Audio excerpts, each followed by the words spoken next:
Chapter 15 of Leviticus discusses a topic which is normally avoided in polite society.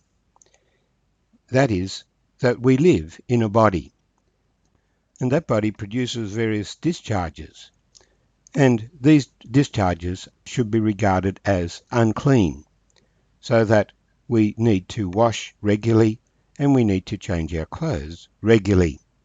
Otherwise, we will become sick and others around us will become sick. So whether the discharge is normal or whether it is because of some disease or sickness, we need to keep our bodies clean and keep ourselves clean from the discharges of others. Let's read what the Lord instructed Moses. Leviticus chapter 15. And the Lord spoke to Moses and Aaron, saying, Speak to the children of Israel and say to them, When any man has a discharge from his body, his discharge is unclean. And this shall be his uncleanness in regard to his discharge, whether his body runs with his discharge, or his body is stopped up by his discharge, it is his uncleanness. Every bed is unclean on which he who has had the discharge lies, and everything on which he sits shall be unclean. And whoever touches his bed shall wash his clothes and bathe in the water, and be unclean until evening. And he who sits on anything on which he who has the discharge sat shall wash his clothes and bathe in water, and be unclean until evening. And he who touches the body of him who has the discharge shall wash his clothes and bathe in water, and be unclean until evening. He who has the discharge, if he who has the discharge spits on him who is clean, then he shall wash his clothes and bathe in water, and be unclean until evening. Any saddle on which he who has the discharge rides shall be unclean. Whoever touches anything that was under him shall be unclean until evening. He who carries any of these things shall wash his clothes and bathe in water, and be unclean until evening. And whomever the one who has the discharge touches, and has not rinsed his hands in water, he shall wash his clothes and bathe in water, and be unclean until evening. The vessel of earth which he who has a discharge touches shall be broken, and every vessel of wood shall be rinsed in water. And when he who has a discharge is cleansed of his discharge, then he shall count for himself 7 days for his cleansing, wash his clothes and bathe his body in running water, then he shall be clean. On the 8th day he shall take for himself 2 turtle doves or 2 young pigeons, and come before the Lord to the door of the tabernacle of meeting, and give them to the priest. Then the priest shall offer them, the one as a sin offering and the other as a burnt offering. So the priest shall make atonement for him before the Lord because of his discharge. If any man has an emission of semen, then he shall wash all his body in water, and be unclean until evening. And any garment and any leather on which there is semen, it shall be washed with water, and be unclean until evening. Also when a woman lies with a man, and there is an emission of semen, they shall bathe in water, and be unclean until evening.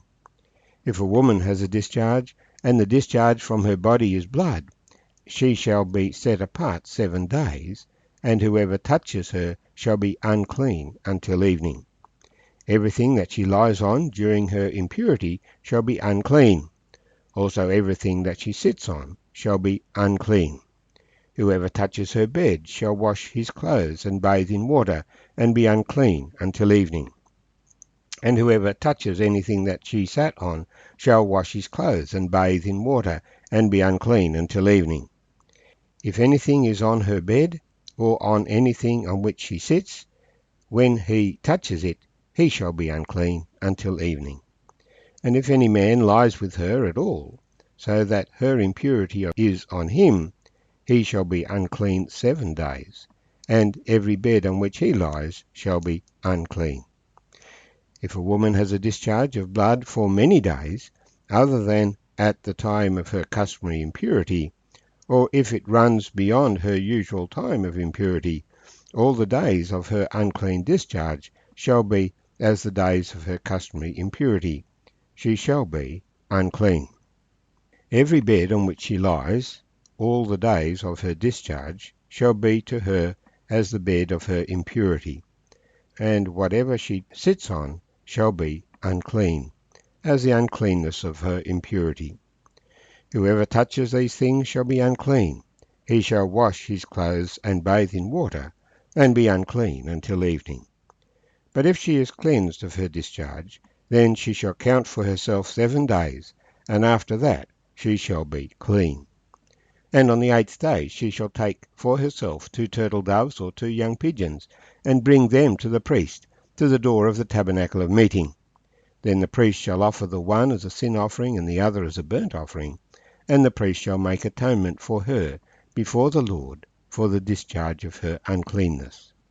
Thus you shall separate the children of Israel from their uncleanness, lest they die in their uncleanness, when they defile my tabernacle that is among them. This is the law for one who has a discharge, and for him who emits semen, and is unclean thereby, and for her who is indisposed because of her customary impurity, and for one who has a discharge, either man or woman, and for him who lies with her who is unclean. My name's Arthur. Thank you for joining me as we read a chapter that discusses things that are not normally discussed in public. But the concern is that God's people should be clean, and in the area of personal hygiene, it is most important to be clean. This is well known with respect to hospitals and clinical procedures. You have autoclaving to sterilise instruments. The staff have to frequently wash their hands and change their clothes, wear special clothes which are put into the laundry whenever they are contaminated. The sheets are changed, the bedding's changed. But it's not just in hospital that these things need to occur. If we are going to be strong and healthy, then we need to avoid infection in the home as well, and in our relationships with people. Therefore, we do not spit on people, and we need to wash our hands carefully, particularly before meals. And a person who has a running sore should not be in the kitchen preparing meals for others. And the cleanliness is attained not just by putting on deodorant, but by washing and changing clothes. The way that the body is designed, there are certain discharges which are unclean, often waste products. We can recognize them immediately because there is an unsavory smell associated with them. But whatever the source is, we are to recognize that any discharge from the body needs to be treated as being unclean, and so requires washing of clothes, washing of the person to maintain personal hygiene and cleanliness. This is important for everyone to maintain health, and in particular as they approach the Lord to worship him, they needed to be clean. We noticed that when God gave the 10 Commandments, the instruction for the people was that they should all wash their clothes and wash their bodies, and that the men should stay clear of their wives in the 3 days before they met the Lord, lest the Lord bring judgment upon them. Those who ignore the instructions that the Lord has given risk sickness and disease. A related area to this is the whole area of safe sex. And my definition of safe sex is between a husband and a wife in an exclusive, committed relationship. The first statement that is made concerning men is that God created man in his own image, male and female created he them, and that Adam knew his wife Eve, and she conceived a son, and called his name Cain. So God has planned the sexual relationship between a husband and wife as a means of expressing love and endearment, and of producing families. And God has blessed that union. But it is a risky business, and there is uncleanness associated with it. And so this chapter deals with respect between a husband and wife, and maintaining cleanliness in that relationship. Thus you shall separate the children of Israel from their uncleanness, lest they die in their uncleanness when they defile my tabernacle that is among them.